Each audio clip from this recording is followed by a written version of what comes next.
Hey everyone, it's First and Pod. I'm Danny Parkins. That's Andrew Fillipponi. I host afternoons on the Score in Chicago. He does the same, except on the Fan in Pittsburgh. We do this podcast called First and Pod every week, where we go over every team and every game. And for the first time ever, after this Bills Bengals game, 24-18, a Cincinnati winner, we're going live on the Scores YouTube page. So if you're watching live, we appreciate you. If you're checking this out the day after via podcast, we appreciate you as well. So, Pony, let's get right to it. I find myself, listen, both these teams are interesting, obviously. Cincy has saved their season. Burrow has bounced back from the injury. All four AFC North teams would make the playoffs if the season ended today. But Buffalo, they have not figured out anything outside of Josh Allen and Stephon Diggs. 38 pass attempts for Allen, 8 rushing attempts. That's 46 plays. Murray had 2 handoffs. Cook had 6. So that means 8 of their, 54 plays were non-Josh Allen plays? That's insane. They have no counter to Josh Allen. They've got to figure something else out or they're going to miss the playoffs. Well, that's where I was at the beginning of the year, and you ripped me for it. I thought Buffalo was a fraudulent team, and I had to eat a little bit of crow when they went out and shellacked bad teams. And I kind of thought they were going to be a winner tonight because I prefer them in situations where they're an underdog and they don't have a lot of pressure on them to win. And I thought that's plus the Hamlin emotional thing, even though he didn't play tonight, I thought would boost their morale as well. And they got a lot wrong with them. I think I would start with the offensive coordinator. I think they've lost a lot from Dable to Dorsey in the last 2 years. It seems like every play is drawn up in the dirt with Josh Allen and pray that he does something. That's their offense. Outside of what they scripted for the opening drive, nothing else seemed easy in this game. Their offensive line, which I thought had stabilized in September and October, is back to what I thought it would be before the season. It's not good. It got pushed around in this game. Allen was running for his life. No holes in the run game.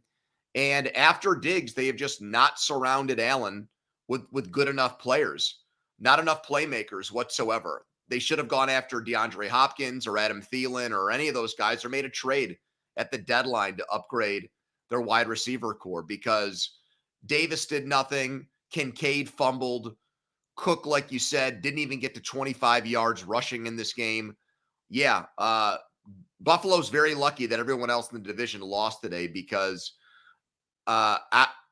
in their road games this year, they have 1 win and 11 turnovers. That's the Bills. I mean, yeah, if Buffalo wins the game, they're in first place in the AFC East after Miami's loss, and given that they beat them head-to-head. So a massive missed opportunity. You say trade for another wide receiver, and listen, I'm a pass first, pass second, pass third guy, but this is extreme even for me. Like, I'm not a defensive coordinator, but I imagine they have to be a fairly easy team to defend and game plan against when you literally do not have to worry about called running plays. Well, you heard what Collinsworth said during the game, that the offensive line said, we don't call them RPOs, we call them PROs, because all Allen does in those situations is want to throw the ball. So that actually falls back on him. Yeah. Where in all these situations where he has options, he elects to throw the ball. So, yeah, I think that they're in trouble. I think that they're a bubble playoff team right now, depending on what happens with the Jets and Chargers tomorrow night. But feels like a team that missed its window to win a Super Bowl, which is what I said about this team in the summer. And for the Bengals, Danny, Burrow is back. The calf thing is behind him. He's running around making plays. Their defense shows up in big games with their defensive coordinator, who is very, very good. And so right now, if I'm Kansas City, and we'll get to them in a second, I'm thinking there's a pretty good chance that I see the Bengals again in the AFC Championship game, back to back years. Yeah, I was thinking about are the Bengals the second most complete team in the AFC? Them and Baltimore, right? Well, you got Jacksonville in there now too, but who And do I I? know Miami likes to consider themselves Oh, there, too but bad. We'll get to them, but yeah. yeah, Cincinnati to me, you just give them the benefit of the doubt. Yep. And I had a hard time doing that early in the season when I saw Burrow limping around. I didn't think his cap was going to get healthy this season, but it has. And now that he's back to being Joey Burrow, they're as dangerous as any team in football. All right, let's get to the games. It was a crazy day with seriously marquee matchups in every window starting at 9:30 Eastern with Chiefs and Dolphins, but then it also featured Josh Dobbs, Jaron Hall, Taylor Heineke, Clayton Tune, Brett Rippon, Aiden O'Connell, Tommy DeVito, and Tyson Bagent. This was a wild, wide Yeah. ranging NFL day. But Chiefs and Dolphins, marquee game of the day, best international game ever. Do you think the reaction to this game will finally be this is the week where the Chiefs defense gets the love it deserves? No, I don't think it'll be. I think it'll be what's up with what's up with their offense. And they're Still, yes, absolutely. I they mean, held to it under 200 yards. you don't think the question is going to be what's up with Mahomes and why can't this team look like the juggernaut offensively that they have been for the last half decade? I think we've been asking that question for the majority of the season, and it is still a valid question. I'm Yeah. not saying that it isn't, but doing what they did, Tua's worst game of the year, Tyreek Hill's second worst game of the season, a defensive touchdown with the highlight of the day, with Cook high-stepping Deion Sanders 75 yards down the right sideline, holding a team that scored 70 in a game this year to 14. I feel like, everybody's flawed. This should be the day where the defense gets some love and some praise. That's an Well, I think it impressive might, but performance. I think it's going to come I think it's going to come secondary to questions about their offense. They got shut out in the second half and they couldn't get 3rd and 1 with the game on the line. The bottom line take for me about this game is that it did not even come close to living up to expectations. The Chiefs won and they won ugly, and they'll say that that's a good thing because eventually their offense will catch up to their defense and probably even pass it at some point this year. But a lot of people got up out of bed early this morning to watch this game, and it really didn't deliver whatsoever. I mean, the Dolphins made a game of it in the second half, but it was 21-0. The total in the game was 60. I wanted a game that looked like the Rams and Chiefs game on Monday Night Football a number of years ago. I mean, that's what everybody was hoping for. And the Dolphins are frauds who don't play well against good teams. And the Chiefs offense looks broken right now. Kelsey needs to get Taylor Swift back at these games, apparently, because he does shit in the games where she's not there. It's very weird. Yeah, cancel the international tour that will make her millions of dollars personally every single night in order to But hit these Mahomes over wasn't drops. even looking to him. It was so strange. It was really weird, man. He vowed after the game that they're going to figure it out offensively. They obviously deserve the benefit of the doubt. And here's the thing, man. Even what would you say they are right now? A league average offense, slightly above average? I'd say slightly above average. And what would you say their defense is? Top 3. And their coach? The best in football. So if we didn't know about what their offensive standards were for the last half decade, and you said top 3 defense, top call it 12 offense, and the best coach and a quarterback you trust in big games, you'd be like, oh, okay, that team can win the Super Bowl. So it's different. It's a different formula for them. Well, they won't. If this is who they are in January, they won't win the Super Bowl because they won't win 3 games with this offense. They just won't. Someone like they did to the Eagles defense last year. Someone will hang a big number on them, and they'll need to score more than 28 points to get by them. I assume their offense will improve between now and then, but man, 14 points for Miami and holding them to 3 of 12 on third down. That's a statement performance. Cowboys Eagles is next. What is Dallas missing that prevents them from breaking through? Is this a macro thing about every year since 1996, or is this specific to today and this season? I mean, I was thinking more specifically for this team this year, because obviously they could have won the game, right? Like Dak, if he doesn't step out of bounds, get on the 2-point conversion, then they're down 3. Then the drive at the end is good enough to kick a game-tying field goal. The tight end getting tackled just short of the goal line. Like Dallas obviously could have won this game, but I was thinking about it, like their defense is good enough to be second best in the NFC in terms of points allowed. They've got a quarterback who's good enough to throw for nearly 400 yards in this game, even though we've been talking about Philly's pass defense being really suspect this year in the secondary. I think CeeDee Lamb's the 8th best receiver in football. He's certainly top 10. Like, they've got a coach who I hate, but he actually is calling a pretty aggressive game overall this year. I don't really get what this team is lacking, but they're clearly lacking something. What is it?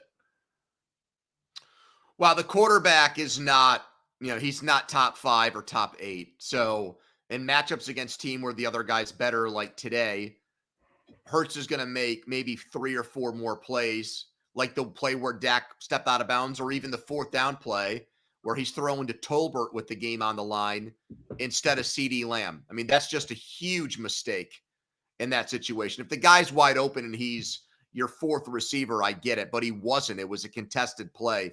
That was just a bad decision by Dak there. I think their offensive 374 yards and 3 touchdowns. Their offensive line, I think, is overrated. I think they got pushed around today in big moments. They can't run the ball. They're down near the goal line. They're getting stopped on that play where the tight end, the rookie from Michigan, has his knee down.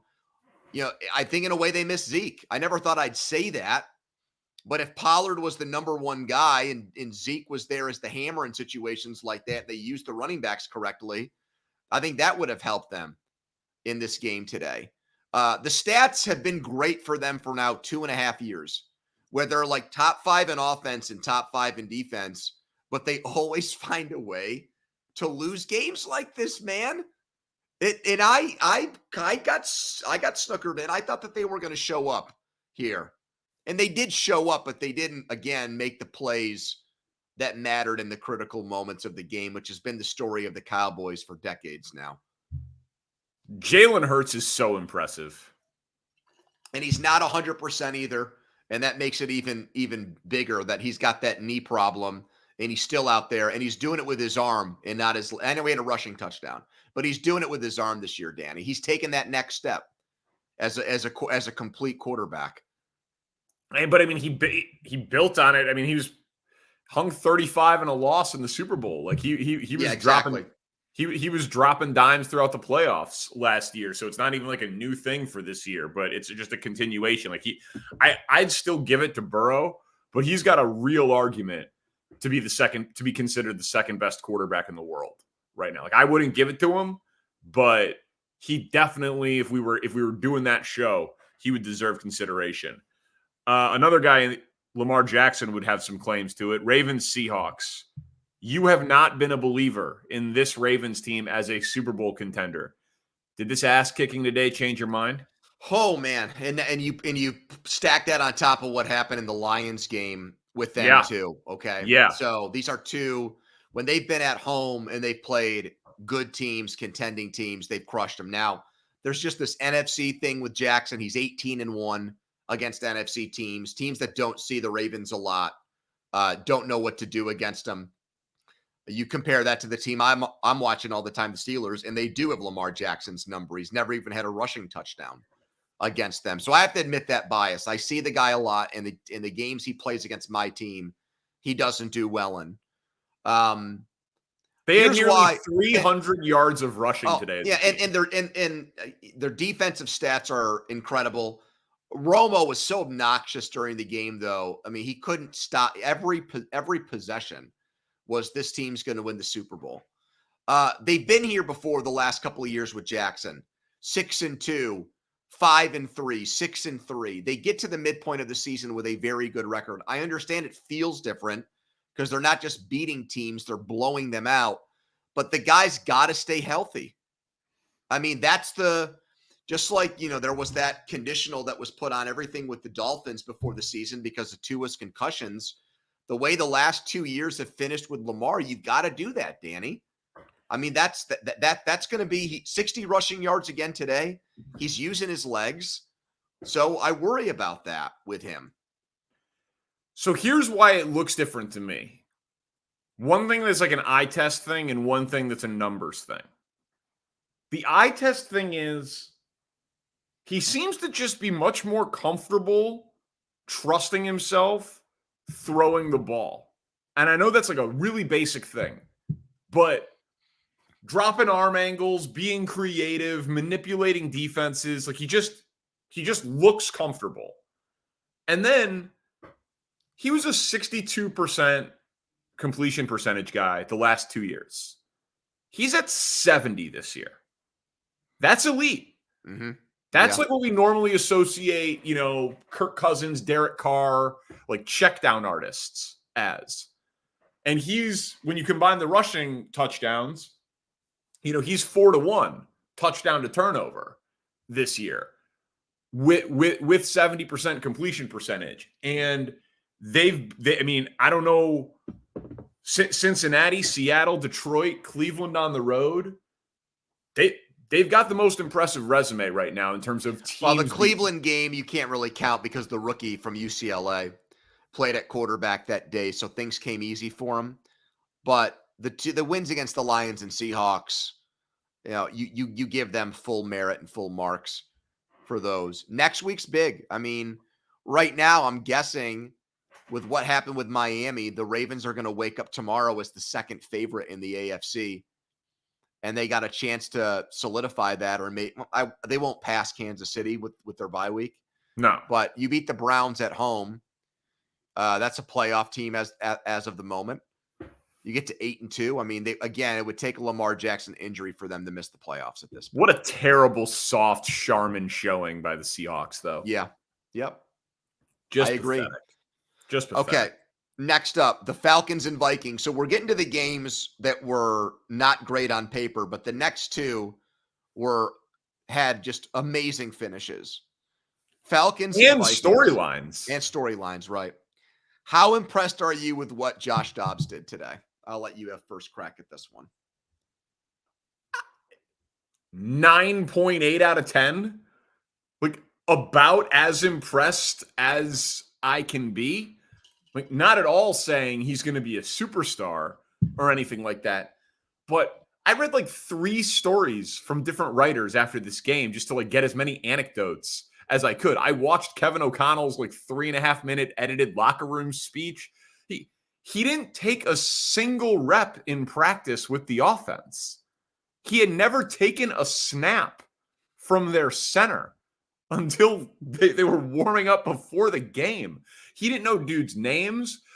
Jordan Addison was telling him what his routes were going to be in the huddle. Like, he was like helping him with the play calls. O'Connell was like walking him up to 15 seconds when the communication would shut off on damn near every snap, like reminding him what the plays were. That's amazing. Amazing stuff. And great job by like them and their coaching and their infrastructure and all of it in order to do it. It's a tough thing to do, I've heard, to play quarterback in the NFL. That was amazing, man. It really was. The funny thing about that, though, is now we've seen it in back-to-back years where Baker Mayfield had no build up to when he got cut by Carolina and went to the Rams game, that week and played. That was his best game of the year. So maybe there's something to the idea that there's no paralysis by analysis. But with Dobbs, it's so different because he is a bookworm. I mean, he's one of the smartest guys in the NFL. He's a rocket scientist. He's a Mensa member. I know him through his days being with the Steelers when he was drafted and then backed up Ben here. Roethlisberger loves the guy, raved about him just having that kind of brain and intel on the sideline to go talk to. And he's carved out a career for himself. I told you earlier in the season that I thought he might get traded when Murray got healthy, but instead they just punted on the season in Arizona. He goes to Minnesota. I never forecasted this. That last drive, I don't care if it's Mahomes. The throws he made to Addison for a first down on the sideline, and then the run he had on fourth down to keep the game going. That's franchise quarterback stuff there from him. And it's give Minnesota credit, man, because when Jefferson went out and Cousins went out, it would have been very easy for them to trade Hunter and to just kick the can down the road on their season. They didn't in an NFC where it's probably hard to come up with 7 playoff teams. They're back in the mix now, even without Cousins for the rest of the year. Shocking result. And Atlanta should be embarrassed with how they played too, by the way. Their coach is a joke. He might get fired at the end of the year, even though his dad's a billionaire. And why did they draft Bijan Robinson? Yeah, that's what I was alluding to when I said that. I know he fumbled, but still. I mean, it's just insanity. Complete and utter insanity. All right. Houston, Tampa. CJ Stroud, 474 yards passing. Shatters Andrew Luck's record for most passing yards in a game by a rookie. Leads them down the field against a bad Tampa pass defense at the end for a length of the field game-winning touchdown drive. Is it hyperbole to say that CJ Stroud is or has a chance to be the best rookie quarterback you or I have ever seen? A little bit, just because for me, what Andrew Luck did his first year in Indy when they went from the worst record in the NFL and then he got them to the playoffs. You know, I thought he had believe it or not, I thought he had an MVP caliber season. I went through and did a bunch of it. So Andrew Luck is a great one. He threw for 4,300 yards, had the 430-yard game, and went 11-5. That's definitely on the short list. Yeah, Adrian Peterson won the MVP of that year, but I thought he was in the conversation for what he did with that team for where they were the season before.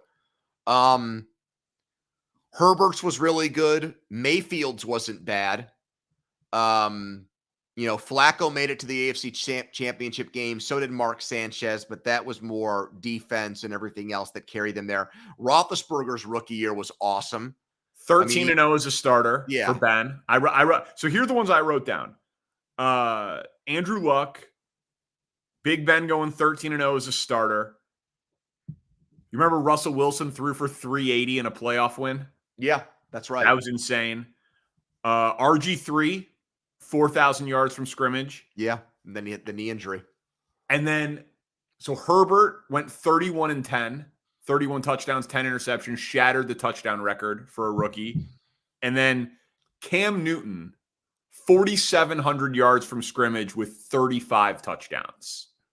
But he did have 17 picks. I think it's going to be hard for Houston to make the playoffs, but my God, does that kid look like he doesn't let anything bother him. He's so poised. He can make every throw, just a total stud. And their offensive line has been pretty poor, and they can't run the ball consistently either. So it's all he's got a defensive head coach. I know we like his offensive coordinator who's going to be a head coach, but still. Yep. He's got a stud left tackle. And then, as you point out, a not very good offensive line. Nico Collins and Tank Dell, they were the second worst team in football last year. I know. It is insane how good he is, man. And we crushed them for the trade they made with Arizona, which they probably still shouldn't have done, but who cares now that you've got maybe the best young quarterback in football. Oh, but I mean, that trade's looking a lot better though, because their pick is not going to, Will Anderson is a better player than what Arizona's going to be able to get with that pick. So the next game you have Raiders and Giants, and I think you might have written this question out. before we got the news about Daniel Jones. So Spencer's probably going to put something up on the video here for our YouTube viewers, but I'm actually going to call an audible here because the Jones potentially having a torn ACL and being done for the year and what that does for the Giants' outlook, both. We know what the short term is. I mean, they're going to be, if DeVito has to play, they already are the worst offense in football. They're going to set, even more dubious records. But what does that do for them this offseason at the quarterback position for you? Well, dude, I mean, DeVito can't throw. Right. So Yeah. he can't possibly be a top 90 quarterback in the world. I mean, like, how many college players are better than him? He is not several. an NFL player. I'm flabbergasted that he's on an NFL team. I really am. It is unbelievable. Like he cannot throw the ball. So now that Daniel Jones is hurt, like, they should start him every game. They absolutely should tank, and they should try to get and hope that Arizona wins a game and hope that Carolina wins a game or two. And they should try to get Caleb Williams or Drake May and get a top 2 pick. There's no question about it. Daniel, the contract was a mistake. It'll be a weird year next year. So is Daniel Jones someone else's starting quarterback next year, or is he a very, very, very expensive backup for the Giants? Depending on which quarterback you get and what his recovery time is, and maybe he starts for 4, 6, 8 games and then cedes way to the next guy who comes in. Well, if they get one of the top 2 picks, they're not waiting around. I mean, Caleb Williams isn't backing up Daniel Jones in week 1, even if the guy's 100% healthy. I tend to agree with you, but dude, you have a 2-win team, an offensive coach who, in theory, that you like, and the ability to lose every single game the rest of the year for sure. You can't win if you have a quarterback who can't throw. Yeah, it can't happen. So yeah, they should tank. Their season's over, man. It's over. And by the way, how badass was that for the Raiders? Smoking victory cigars in the locker room. It just confirmed everything we thought about Josh McDaniels, that not only is he, in over his head as a head coach, but he's incredibly unlikable and super passive aggressive and incapable of communicating to adults on a basic level as a leader. And so that whole meeting scoop that came out today did not surprise me, because it kind of confirmed what everybody on the outside thought of the guy. So he'll probably go back to New England as long as Belichick's the head coach there. Or just collect his money. But I don't know if he has an ounce of humility in his body, but his team didn't score over 20 offensive points in any game this year. They have 24 in the first half. Yeah. As soon as he gets fired. We'll see if it's the Jeff Saturday effect and if this happens again when they play the Jets next week. Okay, right. So you have New England and Washington next. What's the question? Okay. Did you see the roughing the passer call on Henry? I did. Okay. Then there's the one in the Bills-Bengals game that we just finished watching where the dude grazes Burrow after he threw it and got called, which was insane, but it did not even approach how terrible the one was on Henry, the Washington guy who sacked Mac Jones. He got a roughing the passer penalty on a sack where there was no helmet-to-helmet contact. Yeah. Dude, I know it's hyperbole, prisoner of the moment stuff to say that's the worst call I've ever seen. Make it flag football. That might be the worst call I've ever seen. What does the NFL do here? They don't know how to adjudicate these body weight calls. They've got to have somebody, I think, that is in their ear telling them to pick the flag up in situations like that, so it doesn't even have to go to replay. I think they need help. It's really bad because even the quarterbacks, your Kurt Warners of the world, are coming out and ripping the league for it. Former guys don't like the way the game is. Just, globally speaking, I actually thought that the officiating mired a lot of the games that I watched today. Like I thought it negatively impacted the Eagles and Cowboys game big time. Yep. The number of calls, the quality of calls, and I even would have said that a little bit about the Sunday night game, especially that intentional grounding at the end of the first half. So there's just way too many penalties that happen in a game. And I guess if you see a penalty, you call it. But in the case of these roughing the passer penalties, they're making up stuff. It's not even there. They're taking it too far. And it makes the viewing experience a lot worse. And listen, I get it. I read the list of quarterbacks who played today. We want to watch stars play quarterback. I understand that, but the dude he sacked him. He sacked him. Yeah, and he fell. He didn't drive him into the ground. He didn't pick him up and spear him. That he fell when he sacked him. It's gravity. By the way, I don't think that Josh Harris is going to hire Bill Belichick now after watching his team with Ron Rivera go in there and drop the Patriots to 2-7, the worst record in the AFC. Okay, your game, Saints and Bears. It looked like the Tyson Bagent mania was going to live on after the first 10 minutes of that game with those Cole Kmet touchdowns. But can we put this to bed now? This idea that the kid from Shepherd is this, Brock Purdy 2.0, Tony Romo 2.0. Yeah, I think so. I mean, listen, if Tyson Bagent has a 10-year career in the NFL as a backup, it's a massive success. It's already a massive success. He signed a 3-year, $2.8 million contract. He said his backup plan, if the NFL didn't work out, was going to be to CrossFit his life away and be a gym teacher in West Virginia. So he's already hit life's lottery. And he bounced back from the first terrible interception with a touchdown drive. He's got moxie. He gets the ball out quick. When things go according to plan, he's solid. He can execute a game plan. That's what a backup quarterback does.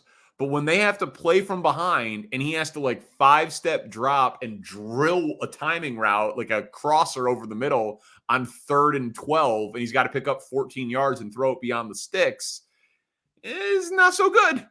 He's got an average at best arm strength, and he throws the ball behind him, and there's more film on him, and these guys are jumping routes, and it was ugly today. He had 4 turnovers by himself, 3 picks and a bad fumble to lose the game. He can't do that. He's got 6 turnovers in 2 games. I can't believe that he got used to build up Bagent to tear down Fields. In retrospect now, that looks even worse.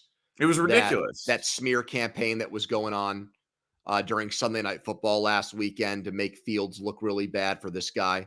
It reminds me a lot of what I experienced with Duck Hodges here. Same thing. Easy guy to root for, undrafted. Doesn't have an NFL arm, but can read a defense and can hit, short routes in rhythm quickly, all that. And then also the fact that, Duck had personality, and now he's dating Lainey Wilson, the country music star, and is retired from football. This guy just reminds me of him so much. The only other thing I'll say about this game is the Saints really should be embarrassed that they needed all those takeaways today to just win a game in the Superdome against the Bears by only a touchdown. If they had now, I know there are a lot of backup quarterbacks that played today, but that reminds me of a fantasy football matchup where you don't score a lot of points, but you just so happen to play a guy who scored the lowest number of points for that week. Yeah. That's what the Saints got today. The Saints were not good. Their defense took advantage of a quarterback that was in over his head, but they would have lost to a lot of teams today and have really no business being in first place. They're only there because their division is so bad. It's really hard to not cover the spread when you get 5 turnovers. I know, and they didn't. Exactly. Yeah, that's a really impressive accomplishment by New Orleans. All right, no, I'll ask you this one. All right. Because you're Mr. AFC North. Browns would be the 6th seed. if the season ended today, although that might have changed actually after the night game, but they'd be in the playoffs. I think it's 7 now, but continue. Okay, my apologies. When I wrote this, it was, stands. but they would be in the playoffs. All 4 AFC North teams would be in the playoffs. Would you consider them a scary, nobody wants to play them type of playoff team? Okay, so here's the rub with this, though. Like, I'm going to compare them to the other teams that would be AFC wildcard teams or are knocking on the door to be a wildcard team right now.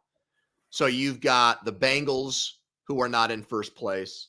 They would be the 6th seed, by the way. It's Pittsburgh would be 5, Cleveland would be 6, and Buffalo would be 7. And Buffalo would be 7. Oh, so where's Cincy?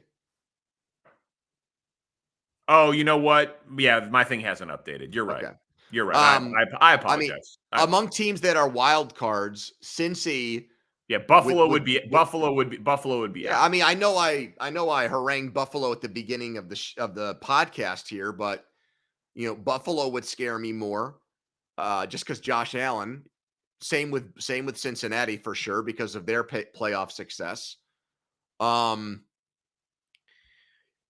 think they'd be neck and neck with the Steelers, and then the other team that's not in is the Chargers. And you've got the Herbert factor where that guy could come out even though he hasn't done it yet in a big game. So talking myself through it, like, no, I don't think. In fact, I think if the number 2 seed could draft the team that they were going to play in the first round, they'd probably pick the Browns from that list. Right. So right now, Cleveland is 6. So your team is 5, Cleveland is 6, Cincy is 7. Okay. I think Cincy clearly is the scariest team of those wildcard teams. Right? Yeah. So it comes down to if it ended today, who would you rather play, Pittsburgh or Cleveland? I think people would answer Pittsburgh. I do too. I think teams would rather play the Steelers. I do too. They've been outgained in every game they've played in. They've got a negative point differential. The Cleveland's defense is real, man. Yeah, I mean, I follow a lot of people, obviously, that cover the Browns and watch the Browns religiously. And they did not like the first half from Watson. Now things got better, and Amari Cooper ended up having a huge game. But they didn't face a real quarterback today. They basically got a scrimmage. They played a preseason game.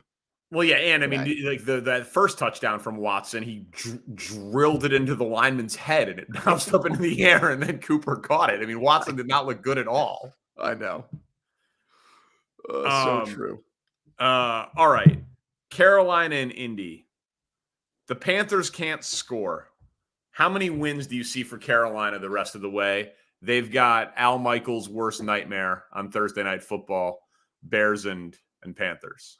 So I can actually see them with like much like they did last year. I could see improvement in this team. They didn't really subtract anything at the deadline. Their division isn't very good.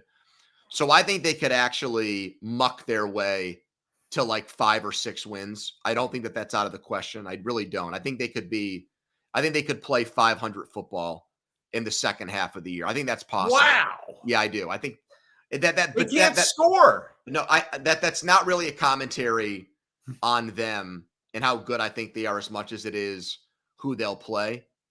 Yeah, I mean, I got it right here. Chicago. So 4 of their next 5 are on the road.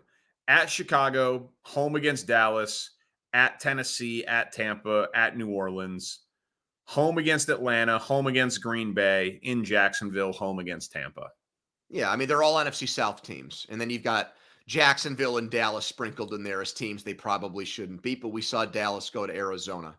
And Green Bay's obviously bad. And so, I mean, to me, I think they could actually win enough to, cost the Bears the number 1 pick. I just don't, after watching that game and seeing the interception that Young threw for a touchdown at the end of the first half. On the screen pass? Yeah, I don't know how Panthers fans sleep at night right now because of what's gone on with CJ Stroud. Yep. Look, if I were the GM in Carolina, I said I wouldn't have taken Young, but I also have to be honest and say that I wasn't the biggest Stroud guy either.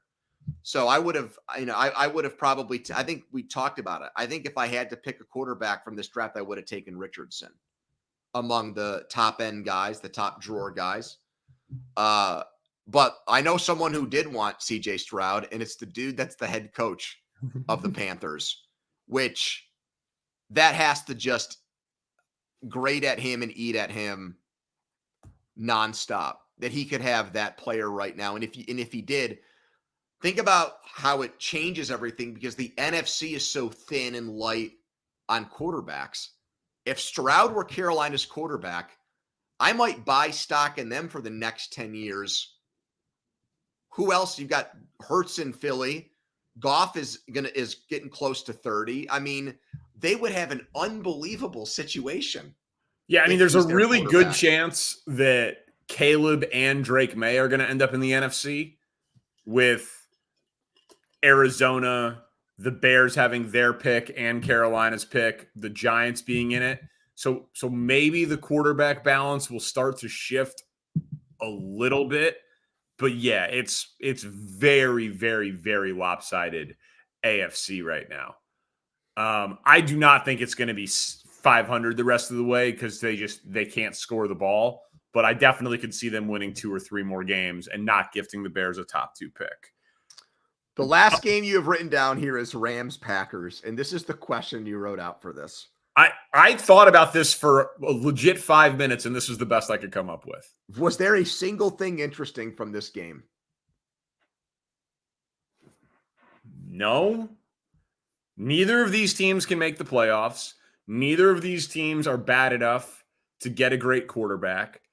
Neither of these teams seem to have the answer at quarterback, so that doesn't really feel like they're building on something. The Rams are at the end of a run and injured, and the Packers have Jordan Love that they've signed to that fake extension, and they're claiming they're going to give him next year, but we'll see. I mean, Aaron Jones was back, and he's very productive, but they didn't trade him at the deadline. Okay, fine. They're trying to help out Jordan Love. What am I missing? Did you have something? It was. I mean, the game was 7-3 at half, and the Packers scored on a Rams turnover. It's just another data point for me that Jordan Love is not a good NFL quarterback, and I just wonder, because we talked about this. There's no owner there. The ramifications of him not being good and the consequences for that. They did something that alienated one of the greatest players in NFL history to do that, to make that pick. And when it fails, who pays for it? Does Matt LaFleur pay for it? Does the GM there pay for it? I mean, the president, Murphy. I mean, you would think a decision like that backfires this way, even with their precedent of, hey, we always take a quarterback early. We'd rather be early than late on a guy because it worked the last time we did it. Even with that in mind, like, in a normal situation where there's an owner like a Mark Davis or a Jim Irsay, I would think that heads would completely roll there after this season, and they would just gut the entire organization. That's the type of move that should get everybody fired, Danny. Oh, I mean, I agree. I've said it 100 times. All they needed to do was stand pat and take T. Higgins. And draft T. Higgins, and Aaron Rodgers retires as a Packer and he has more than one Super Bowl. Like, for sure. And Devontae Adams is still a Packer. Like a lot changes if they just do that. But they didn't, and here we are. But that was not new off of that game today, which was unbelievably uninspiring. We will be back. We're going to do the live show for the Scores YouTube page after the Sunday night games. So if you dig what we do here, subscribe to our podcast wherever you get your podcasts. We do this after Thursday night football as well, where we react to the Thursday game. This week it'll be Bears and Panthers. And then we preview the whole week ahead. And next week's slate, Pony, not nearly as good as this week's was. But we do have Jacksonville, San Francisco. Browns, Ravens. Got Browns, Ravens. Got some divisional matchups. So not terrible. It's never completely terrible. But the primetime games next week are terrible. I think it's like Raiders, Jets is one of them. Yeah, Raiders, Jets. I don't know what the Monday night game is off the top of my head. So the Raiders, Jets, Bears, Panthers, and the other one is Broncos, Bills is the Monday night game. So next week's primetime matchups are pretty brutal. But anyway, we do this thing twice a week. First in Pod. Spencer Ray's our producer. Subscribe, rate, review, tell a friend. First in Pod. Peace.